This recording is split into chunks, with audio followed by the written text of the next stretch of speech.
Hello, good morning everyone. Welcome to another psychiatric and mental health nursing lecture. And for today, ang pag-uusapan natin will be all about personality disorders. Our learning objectives for this discussion, students will be able to explain the psychopathology, etiology, and the psychodynamic of personality disorder.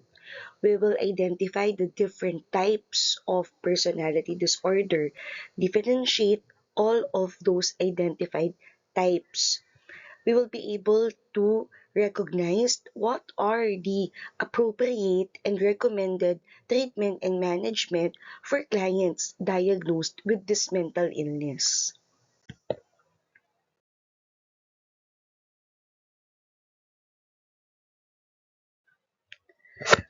Simulan natin ang ating lecture by determining what is personality. Sabi nila, ang personality, it refers to a complex of all attributes ng isang individual. Dito pumapasok yung mga salita, kung tawagin natin, behavioral, temperamental, emotional, and mental aspects na ito yung nagpapakilala sa isang tao, kaya tayo unique sa bawat isa or kaya tayo tinatawag na individual. Ang personality ang kabuuan ng ating pag-uugali. Dito din pumapasok ang ating emosyon, kung paano ang nagiging asal natin sa ating environment or sa mga tao sa ating paligid or sa mga sitwasyon sa ating buhay.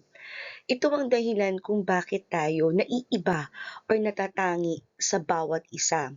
Kahit na nasa iisang pamilya tayo, may kanya-kanya at iba't iba tayong pag-uugali. Hindi ito madaling magbago. Sabi nga nila, ito ay mas madalas nakaugat na sa ating pagkatao because this is part of our biology and this is part of our genetic makeup. Pero minsan, tayo or ang mga tao ay nahuhubog by our environment. Paano tayo nakikisalamuha sa iba at paano tayo nag-a-adapt in certain life situation or life events. Now, para mas madali or para mas lumalim ang pag-intindi natin sa salitang personality, let's use an example. Halimbawa, you're a nursing student attending to your hospital rotation. Apparently, that clinical duty, the ward na pinagtitrainingan mo, it's toxic. It's stressful. Ang daming demands, ang daming concerns that you need to attend to. May ibang estudyante, they will maintain yung kalmadong pakiramdam. Kalmado in the sense na focus sila to all the priority at to all the activities or interventions na dapat nilang gawin. They implement prioritizing or prioritization of their task. Pero may iba naman hindi agad-agad nag-a-adapt, nagpapanik sila, nabubuo ang anxiety sa kanila because of that stressful environment. So doon pa lang nakikita na natin na may iba't ibang adaptation or may iba't ibang pag-uugali or emosyon na pwedeng mangyari sa iba't ibang klase ng nursing students working on a stressful hospital environment. So, dun lumalabas ang ating personality or ang ating pagkatao. Now, let us define what is a personality disorder. Paano natin nasasabi na ang ating palang kabuuan ng pag-uugali, emosyon at asal ay maaaring magdulot ng isang mental problem, ng isang mental disorder or a mental disease or illness. Well, based on reference books, personality disorder is defined as a mental problem, a mental disorder which is characterized by maladaptive, persistent, pervasive, and inflexible personality traits. Ibig sabihin, ang nagiging problema natin is hindi tayo agad-agad nakaka-adapt or nakakatulong sa mga sitwasyon natin sa buhay. When you say persistent, that's what maladaptive is. When you say persistent naman, ibig sabihin ang pag-uugali, ang asal na yan, ay matagal ng bahagi ng ating pagkatao. It's already within ourselves. And when you say inflexible, it means hindi agad-agad ito nababago or hindi ito madaling baguhin. Impairment of personality functioning and as a impairment of personality functioning, a personality trait. Ito pinagmumula ng tinatawag nating significant distress.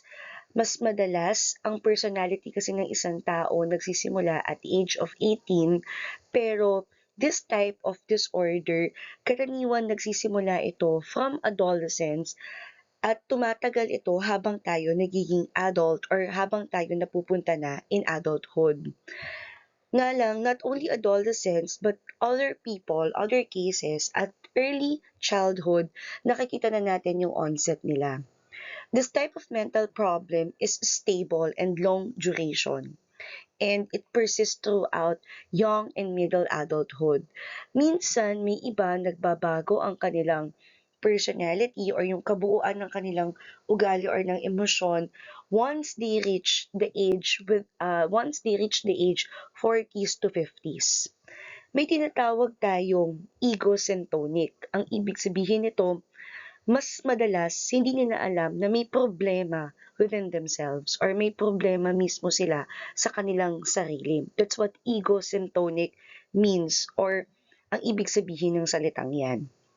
Now, let's use examples para mas maintindihan ano ba yung personality disorder. Dito sa personality disorder, example or halimbawa, may isang pasyente na lagi siyang nagmamanipulate ng ibang tao para makuha niya kung ano yung gusto niya. So, hindi hindi niya alam or hindi man lang niya nakikita na hindi tama or mali yung ginagawa niya. So, again, I will repeat. May ibang tao pagdating sa disorder na ito, ang ginagawa nila, they manipulate other people.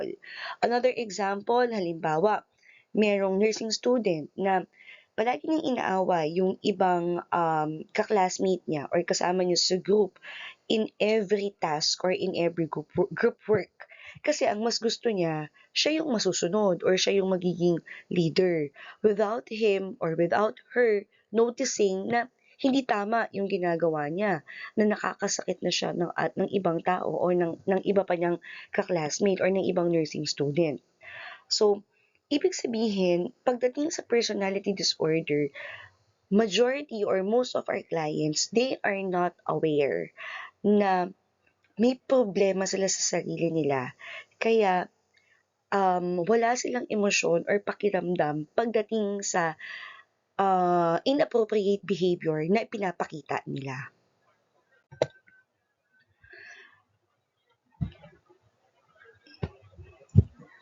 Identified problems comes from gaining power or pleasure. So, ang ibig sabihin natin dito is ang pinanggagalingan ng problema or ang pinanggagalingan ng concern sa klase ng mental disorder na to will be egocentrism, self-centered, and yung tinatawag nating sense of self-esteem. Pero dito mas madalas, behavior fails to conform to cultural, social, or legal norms to have or to gain what we call personal gratification. So they will what do you call this? Dito ang nangyayari is hindi sila sumusunod sa kung ano man yung mga ruling or policy or regulation na imposed kasi nandoon nila nakikita yung satisfaction sa kanilang mga sarili. That's why they are doing this. Meron din ditong tinatawag na mga dysfunctional relationship. So dito natin nakikita yung mga characteristics or mga pag-uugali kagaya ng panloloko or ng deceit, ng coercion, intimidation, yung bang kahit may ginawa silang kasalanan, wala silang remorse, wala silang awa, there is cruelty. So, there's lack of empathy, no concern for other people. So, yan yung ikinaiba ng iba't ibang taong gumagawa ng krimen or ng kasalanan because they are on a certain life situation as compared to people diagnosed with personality disorder na gumagawa ng krimen or gumagawa ng kasalanan pero ni kailanman hindi sila nagpapakita na apektado ang kanilang pag-uugali, ang kanilang emosyon, or nag-iiba ang kanilang inaasta o ang kanilang inaasal. Personality disorders are major source of other long-term disability, and frequently it occurs in conjunction with other mental and psychiatric disorders. Kagaya na dito yung major depression. It could also be associated with a post-traumatic stress disorder, eating disorders, somatization. There are also individuals experiencing panic disorders or anxiety attacks. There are also individuals or clients associated ang kanilang personality disorders to certain substance abuse or substance use disorders. Now, ang personality disorder ay maaaring makita sa isang individual or sa isang client kapag ang kanyang pag-uugali ay lumilihis sa inaasahan ng ating environment or ng ating kultura na dalawa o higit pa sa mga sumusunod na characteristics or areas ang nakikita natin. Yung tinatawag nating cognition, interpersonal functioning or yung impulse control, and last but not the least, yung affect. Affect, it pertains to the emotion. So, ibig sabihin, kapag daw nalilihis na ang paraan ng pag-iisip or interpretasyon ng kanyang sarili at ng kanyang paligid or ng kanyang environment, maaaring mag-develop or maaaring ang isang tao ay nakakaranas nga ng personality disorder. Kapag naman sinabi mong interpersonal functioning, ito may kinalaman sa kung paano ang isang individual nakikisalamuha sa ibang tao. Kapag naman sinabi mo na impulse control, ito naman ang pinag-uusapan dito is yung kakayahang pigilan or kontrolin yung mga bugso ng damdamin o iba't ibang aksyon natin towards in our self or in the environment or in a certain life situation. And pagdating sa salitang affect, dito naman, paano natin ipinapakita yung nararamdaman nating emosyon or yung ating pakiramdam towards to gagaya nga ng nabanggit natin, life event or life situation, environment, or even sa ating mismong sarili. Maraming iba't ibang tinatawag na maladaptive personality traits. And yung mga nakikita nating signs and symptoms will be the following. So pagdating sa maladaptive personality traits, may tinatawag tayong negative behaviors toward others or towards others na dito may ipinapakitang pagiging manipulative or pagkontrol sa iba, dishonest, yung hindi pagsasabi ng totoo, deceitful or lying personality ang ipinapakita ng tao. Meron ding nakikita ang anger or hostility. There could be presence of irritable or labile moods, lack of guilt or remorse. They are emotionally cold and they appear uncaring. Impulsivity, distractibility. There is what we call a poor judgment or poor decision making. They are irresponsible, not accountable for their own actions. They are risk takers and they seek for what we call thrill-seeking behaviors. So parang ganun yung ipinapakita nila. There is mistrust, exhibitionism, entitlement, dependency, insecurity, and last but not the least, eccentric perceptions.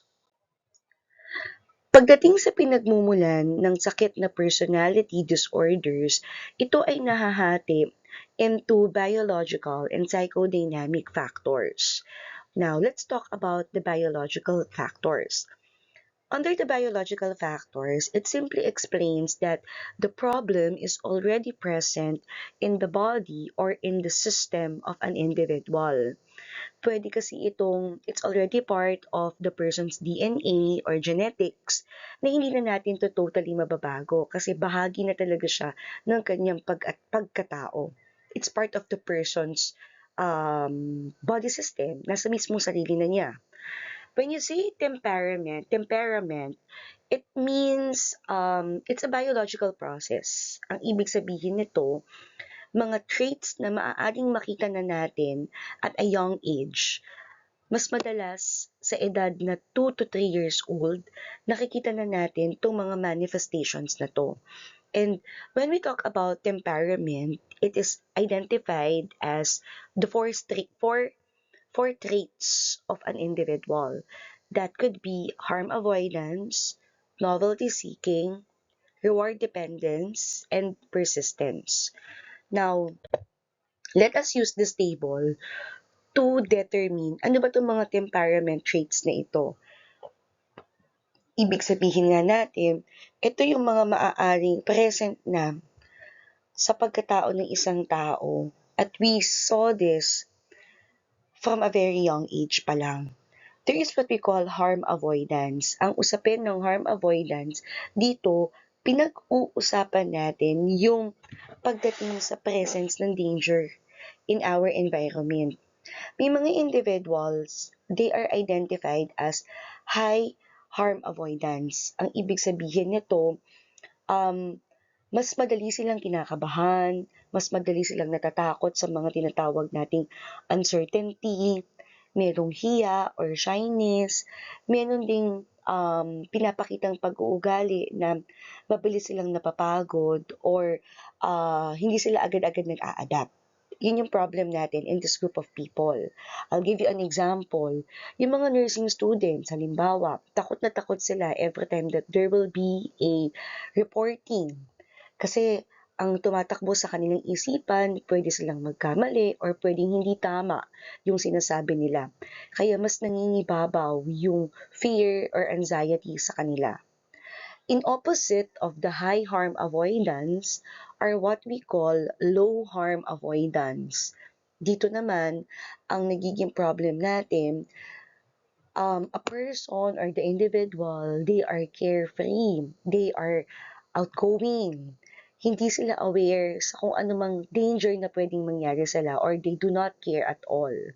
So, dito naman, let's say for example, o based ulit tayo dun sa situation, pag sinabi mong mag-report yung nursing student, siya, kahit hindi siya nag-aral, kahit hindi siya prepared, he or she don't care, game siyang mag-report.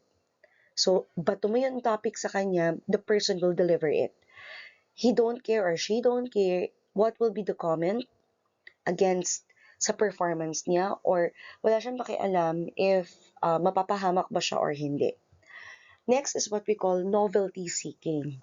Ang salitang novelty seeking naman, ito naman, pag pinag-usapan yung mga high temperament traits natin, clients here are very impulsive. Because or out of curiosity, mabilis silang umaksyon or mabilis silang magsagawa ng intervention or sila yung mga hindi nag-iisip basta gagawa na lang sila ng bagay or a-action sila basta-basta. Kaya ang nagiging outcome nila disorder or disorganized. And itong mga to, dahil nga hindi sila nag-iisip, they are very impulsive, madali silang ma-distract sa day-to-day life activities nila. And these are the people who are prone to angry outbursts. So, example naman natin dito, may mga estudyante na mahilig what you call this, mahilig na update or maghanap ng mga bagong trends sa mga social media.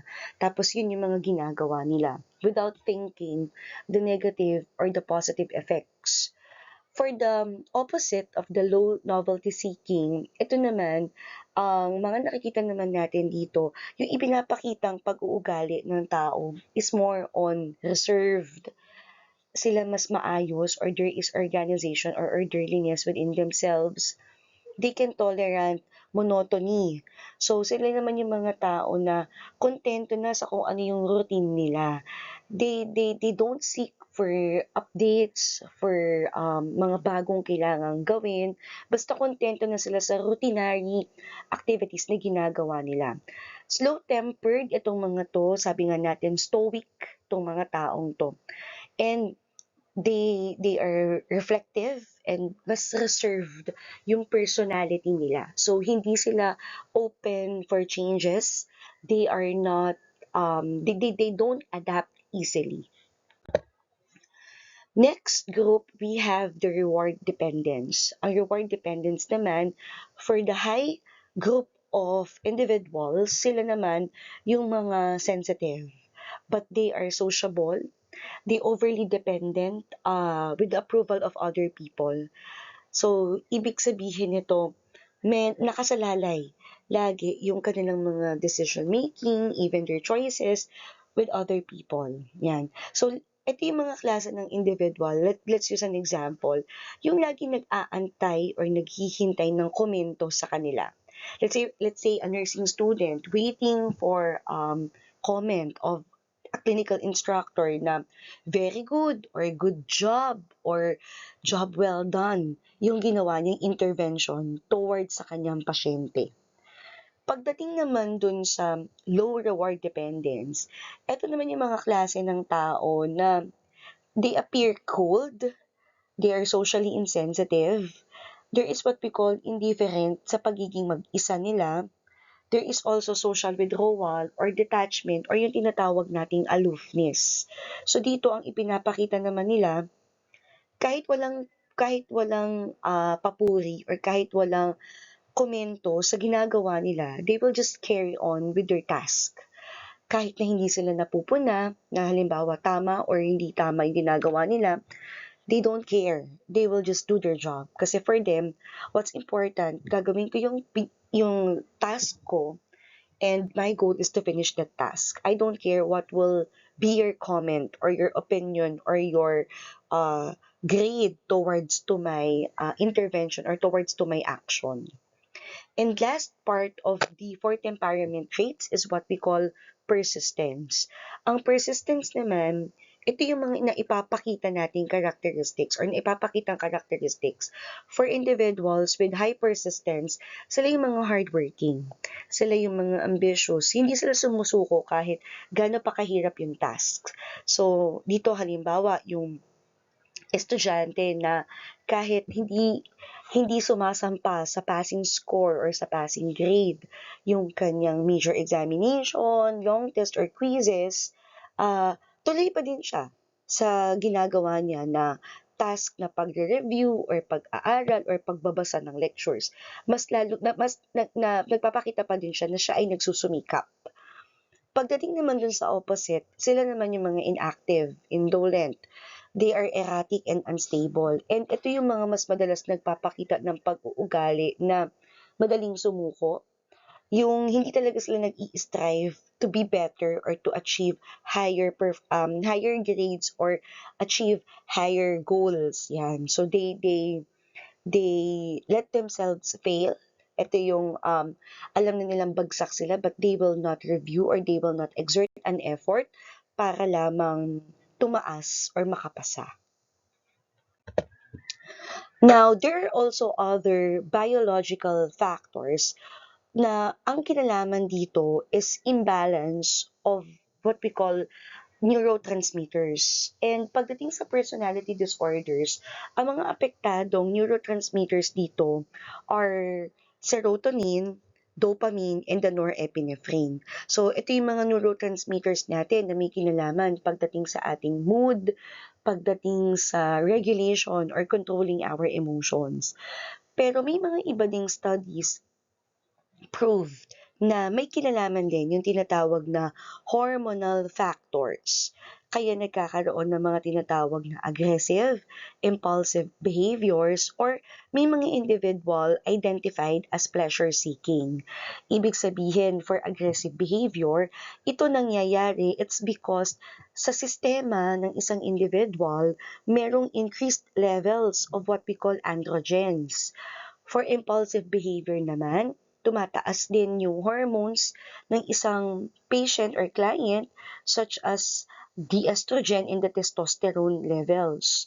For pleasure-seeking individual, mas mataas ang tinatawag nating noradrenergic metabolites na mas nakikita ito sa mga tao kung tawagin natin mga gamblers or yung mga hindi nag-iisip, basta isinusugal nila yung lahat-lahat sa kanila. Just for them to win, just for them to seek kung nasaan yung pleasure nila. Now, in the aspect of the psychodynamic factors as the etiology of personality disorders, ito naman ang pinagmumulan nito is yung yung mental problem natin is nahuhubog sa mga social learnings natin, kultura, iba't ibang klase ng life event. Let's say, for example, yung character natin, it develops over time, depende sa contact natin with people or pakikisalamuha sa ibang tao, iba't ibang sitwasyon natin sa buhay, kung tayo ba ay masagana o maginhawa sa buhay, or patuloy na nakakaranas ng paghihirap, how we confront challenges, paano natin hinaharap yung mga iba't ibang pagsubok or dilemma in our lives or in ourselves. Pero pagdating kasi sa mga random life events na to, ang character trait ng isang tao is nabubuo or it is in line with what we call self-directedness, cooperativeness, and even self-transcendence. So let's define each and ano bang ibig sabihin nitong mga to. Pag sinabi mong self-directedness, there are people na they are responsible. They could be reliable. They could be goal-oriented. There is a direction within their lives. But there are also people experiencing the opposite. Kagaya ng blaming others. They are helpless. They are irresponsible. So halimbawa, may mga nursing student tayo na nag-aaral talaga sila, nagre-review sila and nag-a-adapt sila to catch up with lectures kahit na hindi mo banggitin, kahit na hindi mo utusan. Pero pwedeng yung iba, lagi silang nakasisi sa kanilang professor or sa kanilang clinical instructor na the reason kung ba't sila bumabagsak, it's because hindi enough or hindi adequate yung information na natututunan nila sa lectures or hindi sila ginagabayan ng kanilang clinical instructor pagdating sa interventions sa ospital or yung mga nursing procedures na dapat matutunan nila. So, ang ginagawa nila, they blame other people. So, pwedeng ganun yung maipakita nila towards achieving their goals or their purpose in life. Yung iba naman, ang nagiging problem natin is through what we call cooperativeness. So, dito naman ipapakita natin, for other people, they are empathic. They are tolerant, they are supportive. Kaya nga there is the word or there is the term cooperative. Pero may iba naman, in contrast, ang ipinapakita nila, they are opportunistic, they are self-absorbed, or even critical yung character trait na ipinapakita nila in certain life situations or life events. Halimbawa, merong mga ka-groupmates ka na handang tumulong or tumutulong lagi on certain group activities because your goal is to finish the task. So, mga groupmates na tumutulong sa lahat ng bagay. Pero in contrast, meron namang mga nursing students, panay ang reklamo, panay ang komento, negative comments. At the same time, never naman silang umaksyon, never silang tumulong. What they just want is give criticizing what is happening. So may mga ganong klase din ng tao na nakikitaan din natin ng kakaibang pag-uugali or kakaibang asal. And pagdating naman sa salitang self-transcendence, ito naman, ang ipinapakita natin dito for those people with high self-transcendence is more on spirituality, being humble, being fulfilled, or mas madali nilang na-accept yung mga iba't ibang life situations, even suffering. So, ito yung mga example, mga estudyante na nakikita nila yung clinical rotation nila bilang calling to serve. I mean, they took nursing because for them, it's a calling to help other people. So, ganyan naman yung pag-uugaling ipinapakita nila.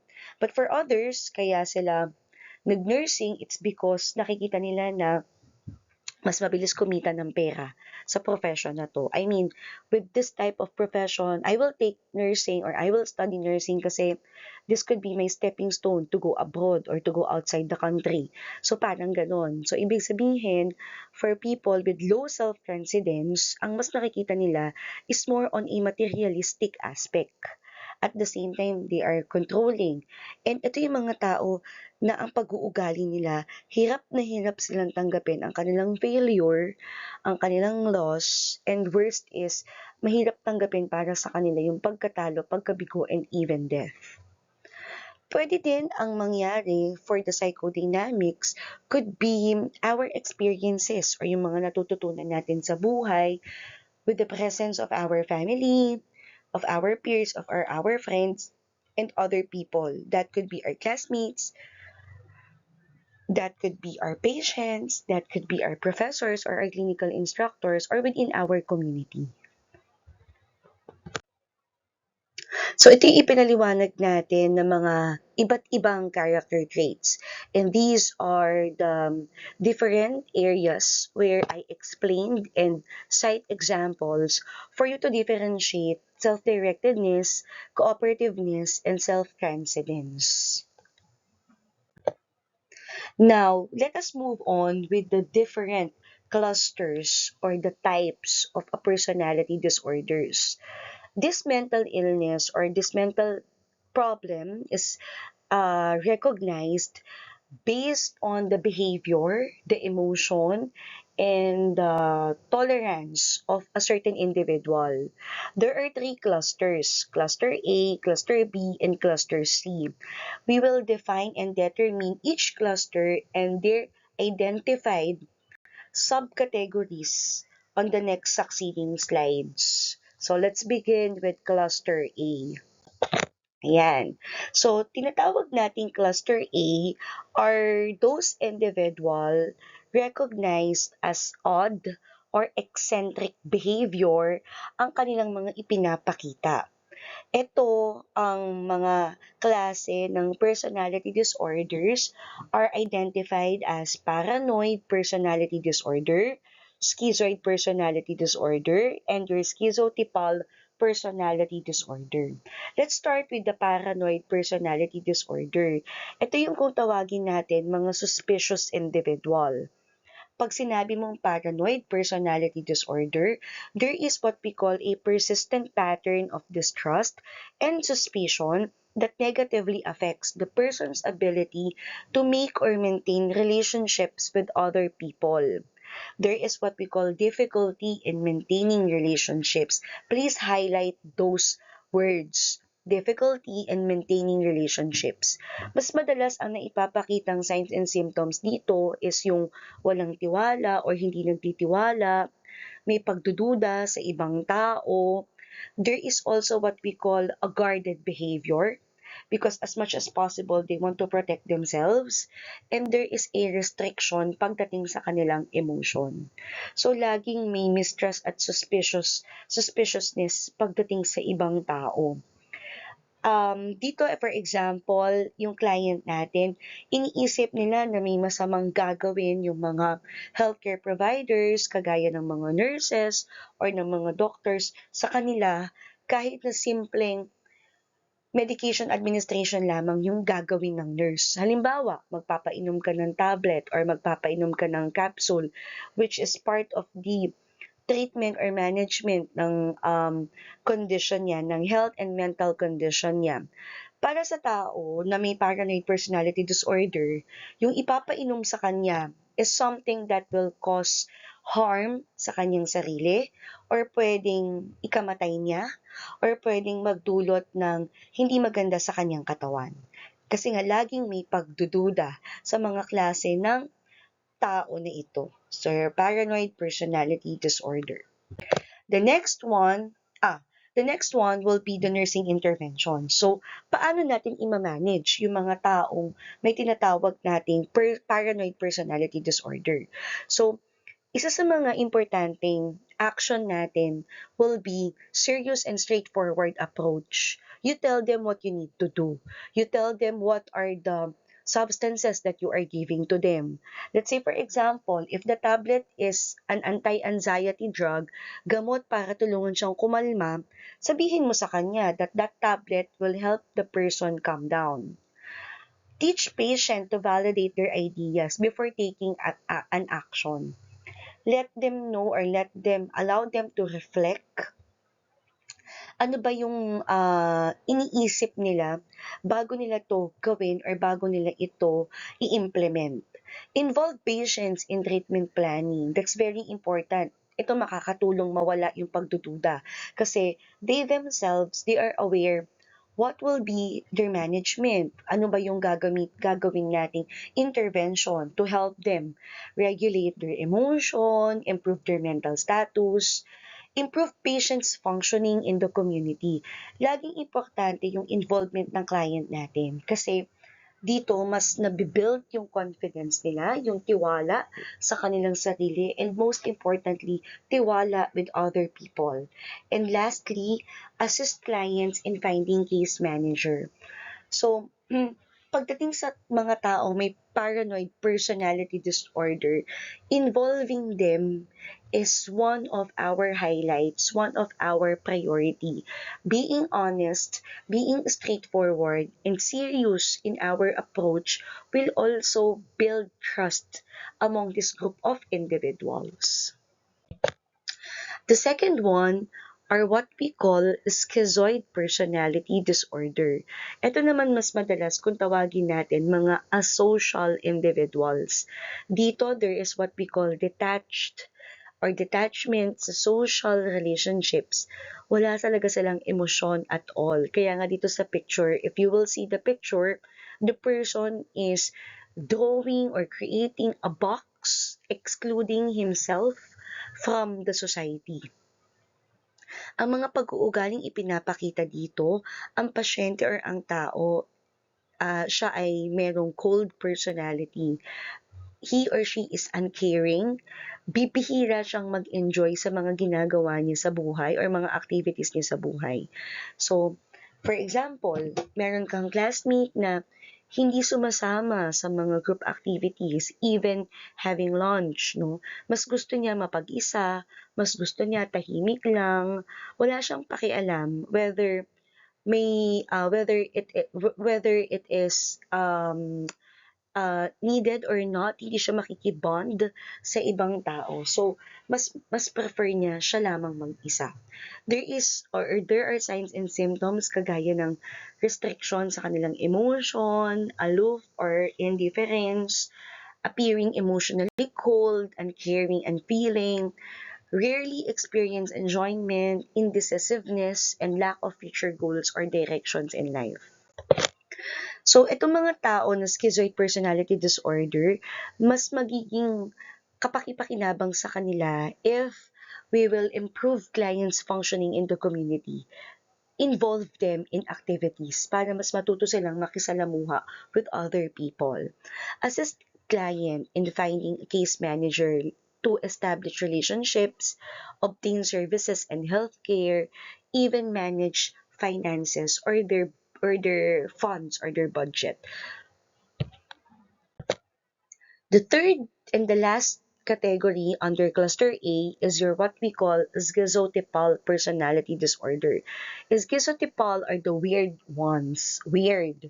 Kasi sila yung grupo ng individual na may mga tinatawag tayong odd beliefs, mga magical thinking, mga eccentric behavior. So take note of those um, characteristics. I will repeat, ito yung mga tao na may mga magical thinking, odd beliefs, and even eccentric behaviors. Ito yung mga tao na mahirap, no? Mahirap pagdating sa pakikitungo, pakikisalamuha sa iba. Hirap sila sa close relationships kasi mas pinaniniwalaan nila yung mga konsepto sa isipan nila na wala namang patotohanan. Halimbawa, sinasabi ng isang nursing student na may special powers siya na makita yung mangyayari sa hinaharap, mga ganon. O kaya naman, may mga pasyente na naniniwala sila na naniniwala sila na sila ay mga, halimbawa, sugo ng mga, let's say for example, divine being, sugo ng Diyos, pwedeng ganon. So, pwedeng kakaiba yung mga tumatakbo sa isipan nila. Kaya mas madalas, there are discomfort, no, in relationships towards other people. Dito, mas importante when it comes to nursing interventions, yung development of self-care, improving community functioning din, and what we call social skills training para mas ma-orient sila in reality. Now, let's move on to the cluster B, personality disorders. Ito namang grupo ng mga tao na to, they are dramatic, they are emotional, they also show erratic behaviors. So, ito namang grupo ng mga personality disorders na to, we have 4 categories. So, dito may tinatawag tayong mga antisocial personality disorder, cluster B1. Pag sinabi mong antisocial, rule breaker tong mga to. Antisocial, it doesn't necessarily mean na they isolate themselves. More of hindi sumusunod sa mga panuntunan ang mga taong ito. Hindi sila sumusunod to the rules, to the regulation, to the policies. Mas gusto nilang gawin yung opposite. Merong mga persistent pattern of disregard for and the violation of the rights of others. So more on violence yung pinapakita dito. May mga impulsive behavior, inability to delay gratification, poor judgment, conflicts with authority, difficulty following rules and obeying laws. Yan ang mga antisocial natin. So let me make it clear, the term antisocial, it is associated with the term rule breaker, not those being isolated from other people.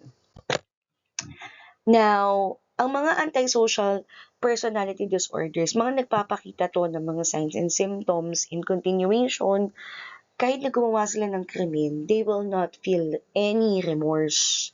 Yung bang hindi nila pagsisisihan yung mga karumal-dumal na krimen na ginagawa nila. There is cruelty here. They are they show socially unacceptable behavior. They are dishonest. They have what we call ineffective interpersonal relationship. Very manipulative ang behavior nila. They fail to learn or change behavior based on past experience or punishment. And there is what we call failure to accept or handle responsibility. Na mga nursing interventions na dapat i-implement natin for this group of people, number one, promoting responsible behavior. That's the very important thing. Kailangan matutunan nila na lahat ng actions nila or whatever they do, they are responsible to that. Limit setting. State the limit. Kasi kailangan ma-impose sa kanila that they need to obey, they need to follow rules, they need to follow policies, regulations. We have to identify the consequences kapag hindi sila susunod. And they are responsible to this. Identify the expected or acceptable behavior. So, let them also know not only the consequence of their action, but what will be the effect if they will follow. So, pakita natin, ilatag natin yung positibo at negatibong epekto pag susunod sila dun sa panuntunan or kapag hindi sila sumunod dun sa mga ruling natin. Consistent adherence is important. When you say consistent adherence, as much as possible, we always remind them that these are the rules and regulations you have to follow. By hook or by crook, you need to follow this. And this will be your management plan or this will be your intervention. We need to do this. We need to follow this.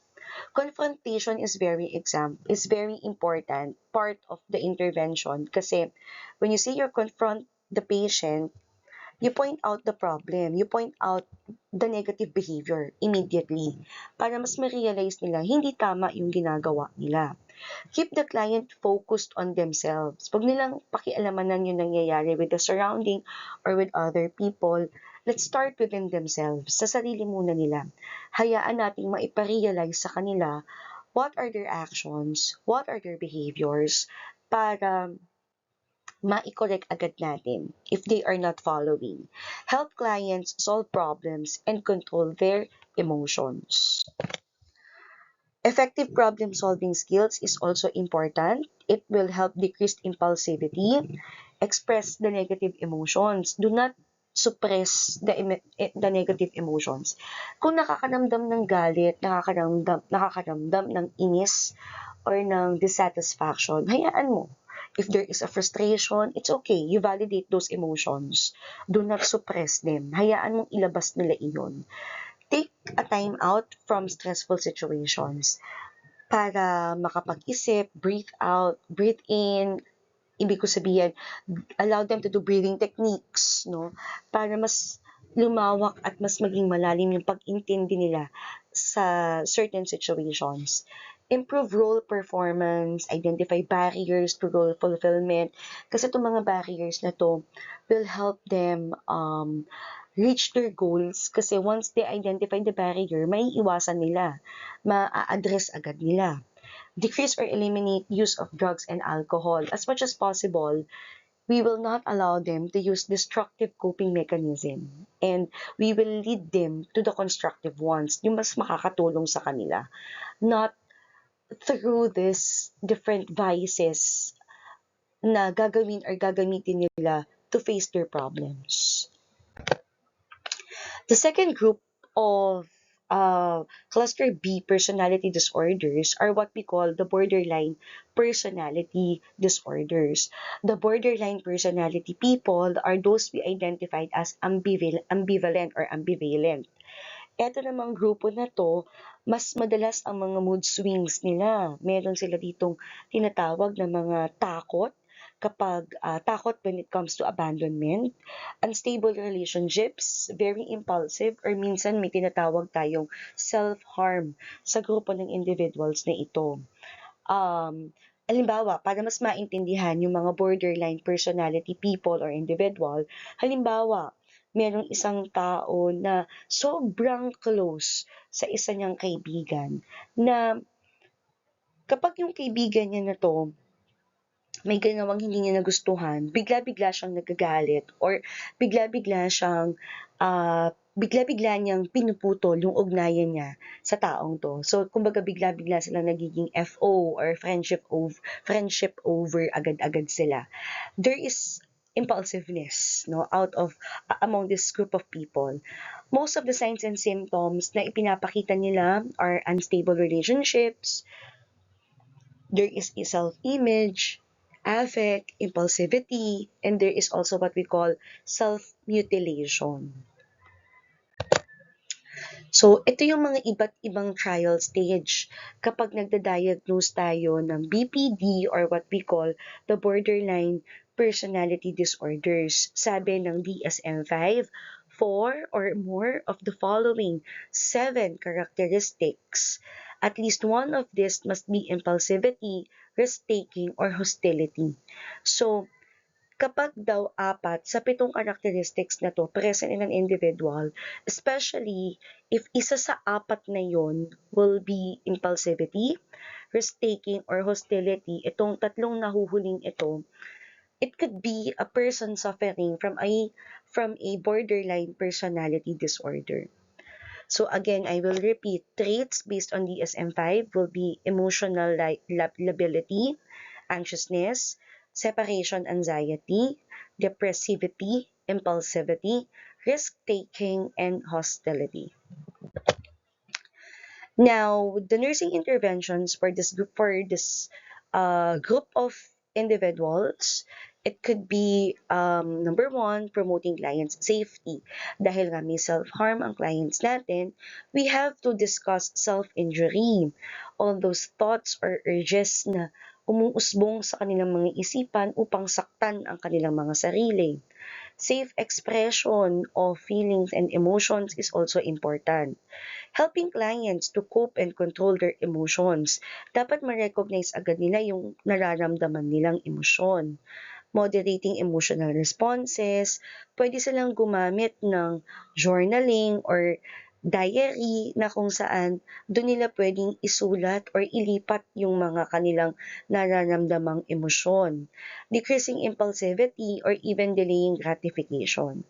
Pagdating naman sa cognitive restructuring techniques, dito pumapasok yung mga konsepto patungkol sa mga thought stopping, decatastrophizing, structuring time, teaching social skills, teaching effective communication skills, na kung saan itong mga to, even entering a therapeutic relationship like limit setting and confrontation, ito yung mas madalas na mga iba't ibang klase ng mga psychotherapy na mas mag-o-orient sa isipan or sa behavior ng clients natin towards to their, behavior or pag-iisip or pag-uugali ng clients natin kung saan apektado or ang pinagbabasihan is ang kanilang emosyon or ang kanilang pakiramdam.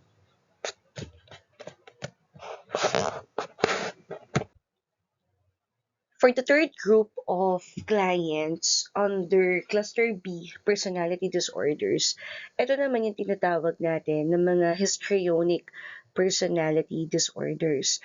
Ang mga histrionic individuals, sila yung kung tawagin natin mga drama queen, attention seeker.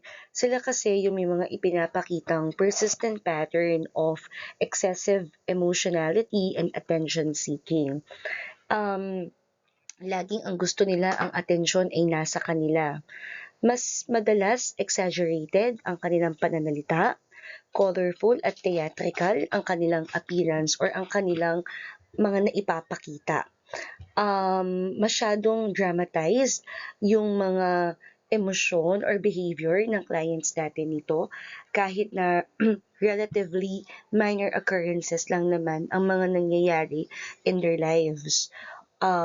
Full of superlative adjectives, overly concerned with impressing others or other people based on their appearance ang ipinapakita ng mga taong ito. Nursing interventions appropriate for histrionic personality disorder clients will be factual feedback, discuss social situations.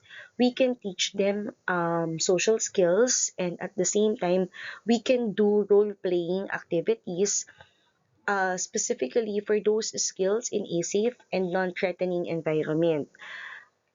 We can also consider specific interventions, especially in describing and modeling social skills like establishing an eye contact, engaging in active listening, respecting personal spaces. Outline topics of discussion, explore personal strengths, and assertive communication. The last group of clients in cluster B personality disorders will be those with narcissistic personality disorder. Ito mas madalas identified ang grupo ng clients natin as self-centered individuals. Sila kasi yung nagpapakita ng persistent pattern of grandiosity. There is always a need for admiration, and mas madalas there is what we call lack of empathy. Ito mas common na nag-a-appear in adolescence. Pero in narcissistic personality disorder, it do not necessarily indicate that this personality disorder will develop in adulthood. Mas madalas itong mga grupo ng tao na to, they have sensitivity pagdating sa criticism, and sila yung pakiramdam nila, there is always a sense of entitlement. I'll give you an example of people with narcissistic personality disorder. Halimbawa, yung isang individual na patuloy sa pagpo-post ng mga whatever achievements or yung mga credits patungkol sa kanya, sa kanyang social media account to impress others or para magpa-impress, or kaya naman nagpapakita siya ng attitude or behavior, hindi siya talaga nagko-concern with others. Wala siyang pakikisama, wala siyang pakikiramay sa ibang tao. Other signs and symptoms, it could be arrogance, it could be haughty attitude, lack of ability to recognize, lack of empathy with others. There is also envy and begrudge others material success. So these are also additional signs of narcissistic personality disorders based on DSM-5 that we can also consider. When it comes to nursing interventions for people with narcissistic personality disorder, kapaki-pakinabang dito yung self-awareness skills kasi mas maiiwasan nila yung galit or yung frustration within themselves since they are aware of their capabilities. There is also what we call goal of care. Ito, mas nakukuha natin yung cooperation ng client when it comes to intervention. Psychoeducation is needed, especially comorbid medical or psychiatric conditions, mga medication treatment or regimen, even self-care skills is a matter of act manner. Set limits for this type of people to correct rudeness or mga verbally abusive actions. And it's important that we explain expectations of the client. Now let's move on to the last and the third type of personality disorder, the cluster C. Cluster C are people with anxious and fearful behaviors. So ito namang grupo ng mga tao na to, ito yung mga ayaw nila na ma-associate with other people. We have three classifications.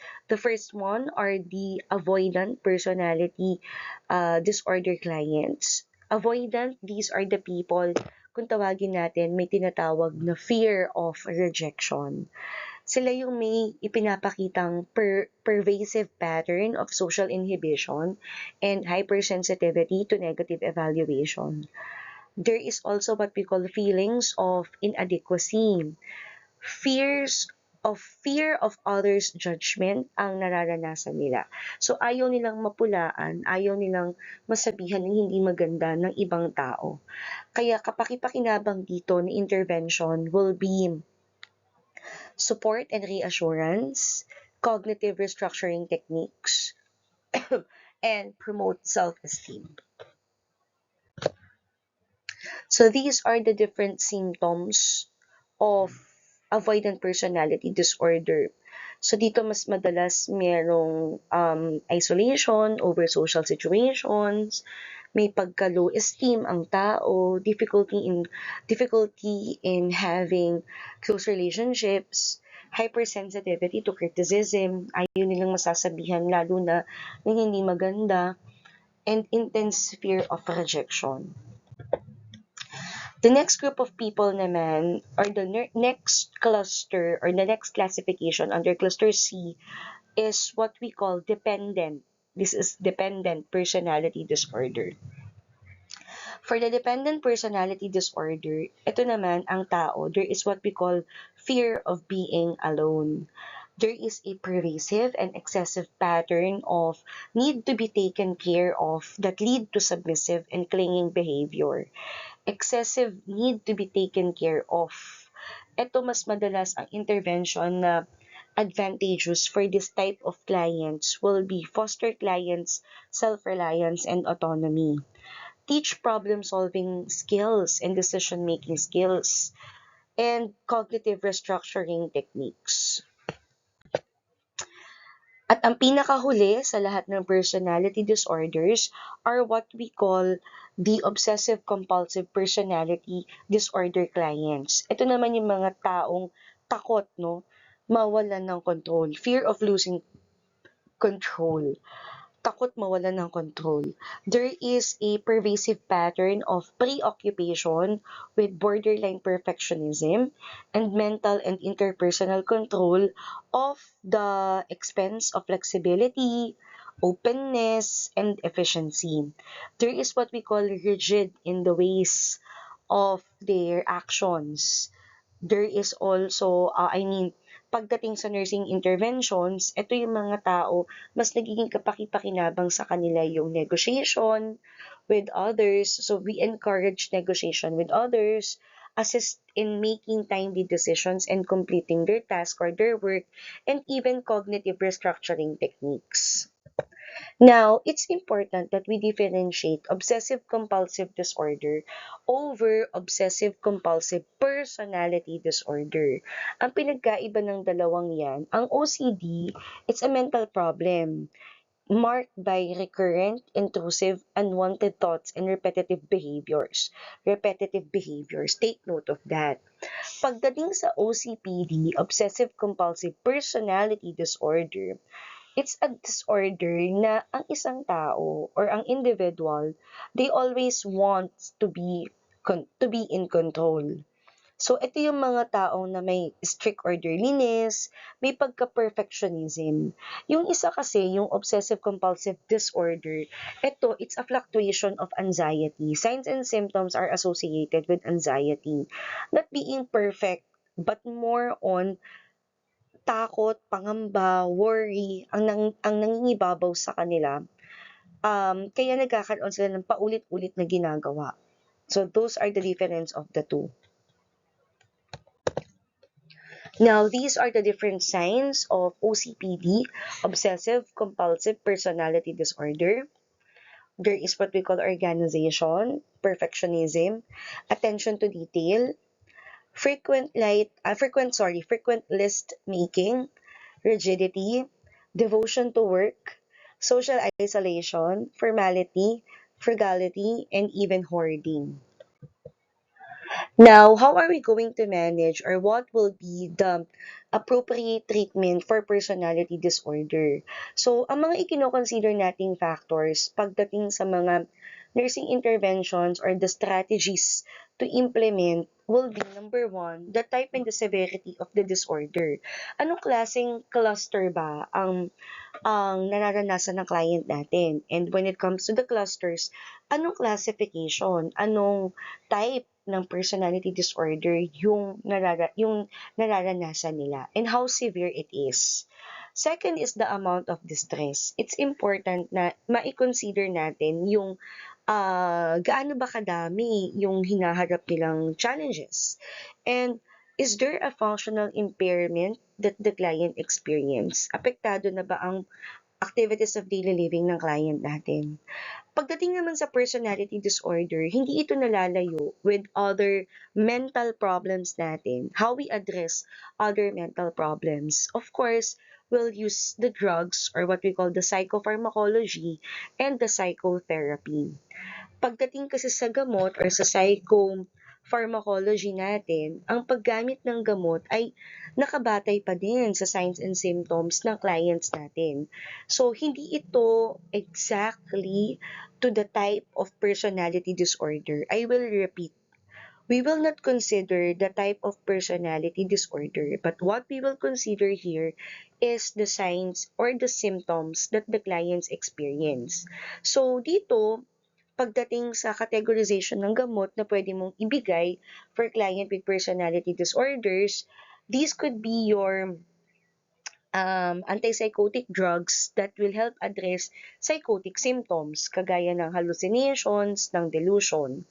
Let's say, for example, yung mga clients mo na nakakaranas ng mga hallucinations or delusions out of their grandiosity, ayun, pwedeng makinabang or pwedeng mapakinabangan ang advantage or ang effect ng mga antipsychotic drugs. Pagdating naman sa affective symptoms natin, ito naman yung mga tinatawag nating clients suffering with mood swings or depressive symptoms. Mga antidepressants naman ang pwede nating ibigay.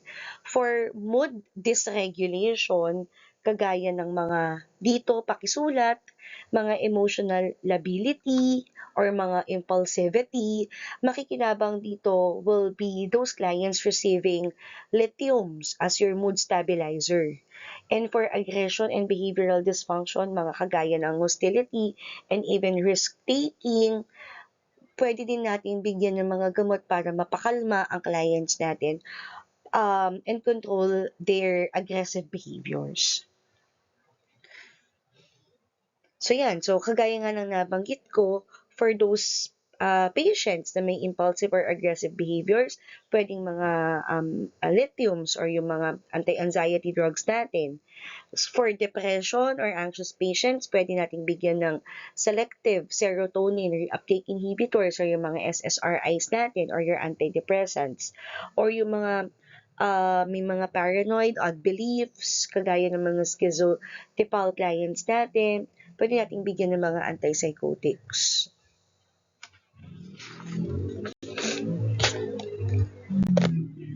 So these are different drug of choices for certain target symptoms. Gaya nga ng nabanggit natin, it will depend on the symptoms manifested by a client, yung mga gamot na pwede mong ibigay sa kanila. So let's say for your affective aggression, we can consider your anticonvulsant, we can consider low-dose antipsychotics, and even lithium.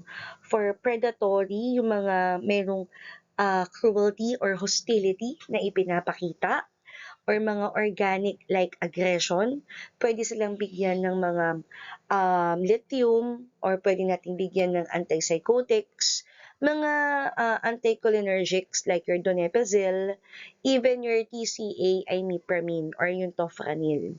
Ictal aggressions can be managed by administering carbamazepine, or your Tegretol. We can also give diphenylhydantoin or your Dilantin, your anticonvulsant, even your benzodiazepines. Nabanggit ko nga kanina, aggressive behaviors can be controlled by your anti-anxiety drugs.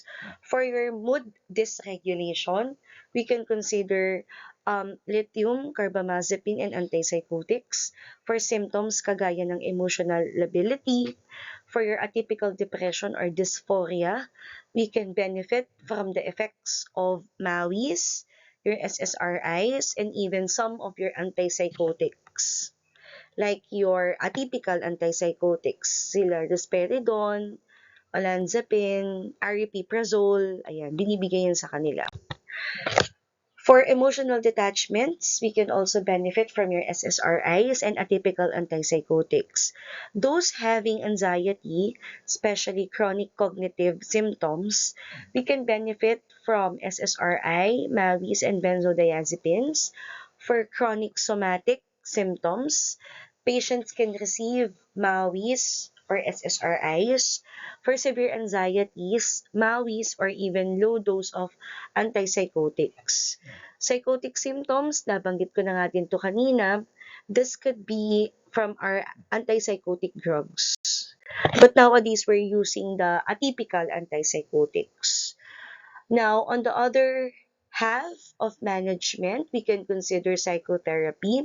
Dito papasok yung mga psychotherapies natin, individual and group therapy. This will help build trust, teach basic living skills, provide support, decrease the stress, improve interpersonal relationships. Pero if necessary, kung talagang may aggressive and negative talaga yung behavior or characteristic ni client, we can consider inpatient hospitalization, especially those with suicidal ideation, because this will closely monitor clients, manage their suicidal ideas, and all those identified self-injury. So we're considering inpatient hospitalization. It's because safety of our client is our main priority. For the relaxation and meditation techniques, makakatulong din ito, especially altering the thoughts of our client, diverting their thoughts or diverting their emotion, assertive training, and even CBT or our cognitive behavioral therapy. So dito pumapasok yung mga thought-stopping technique to prevent that negative thought patterns, positive self-talk, decatastrophizing. Ito yung how the client view life events more realistically rather than a catastrophe. So, mas pinapa-orient natin sila in reality. Dialectical behavioral therapy, ito mas appropriate or mas recommended for people suffering with borderline personality disorder. The dialectical behavioral therapy will help them focus on distorted thinking and behavior based on the assumptions that poorly regulated emotions from the underlying problems. Schema therapy can also be considered. Ito nakakatulong sa mga individuals deal with unmet emotional needs. This will help them identify their thoughts and behavioral patterns, perpetuating their emotional distress and dysfunction. And lastly, patients work on developing greater sense of worth, ability to nurture relationships, achieving goals related to a healthier and a happier life. In summary of today's lecture, ang personality disorder ay isang mental disorder kung saan ang ugali or ang pag-uugali ng isang individual ay maladaptive. Ibig sabihin, hindi nakakatulong sa kanyang sitwasyon, persistent, matagal nang meron ng klase ng pag-uugali nito sa kanyang pagkatao, at inflexible, ibig sabihin hindi agad-agad or hindi ito madaling baguhin. Karaniwang itong nagsisimula sa adolescence at tumatagal hanggang adulthood, at ito ay madalas hindi alam ng tao na meron siyang problema.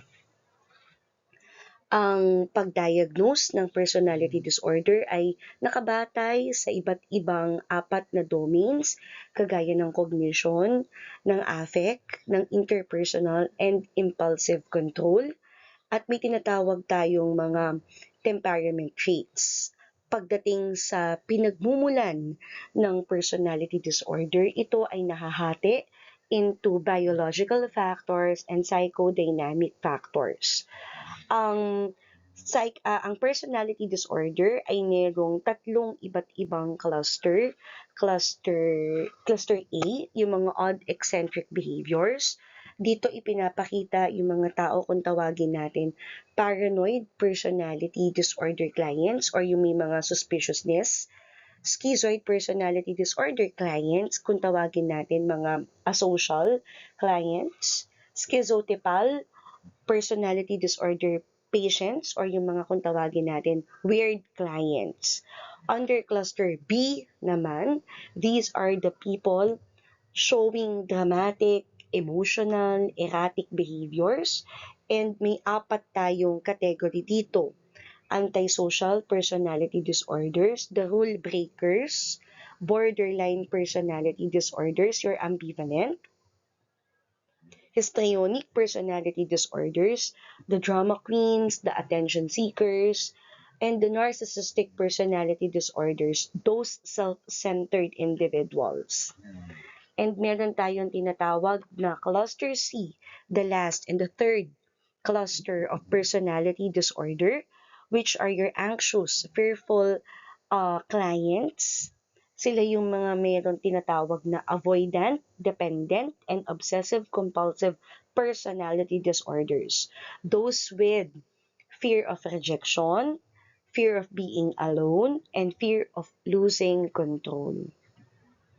Pagdating sa management, meron tayong psychopharmacology and psychotherapy na ikino-consider as part of our management. And when it comes to managing our clients, ang mga gamot ay ibinibigay para sa mga ipinapakitang signs and symptoms. At ang pinaka-epektibong paraan para baguhin ang maladaptive patterns will be the psychotherapy, which there are different approaches depende sa disorder or depende sa cluster ng client natin. Pero bilang nurses or bilang mga tagapag-alaga sa mga clients na may mental disorder, importante or mahalaga ang ating empathy, limitation of setting, at pagtuturo ng coping skills among our clients. At dito po nagtatapos ang ating lecture pagdating sa usapin or pagdating sa mental problem kung tawagin natin personality disorders. If you have any questions or queries, you may send it through my email address. That will be acdemesa@fatima.edu.ph. Maraming salamat po.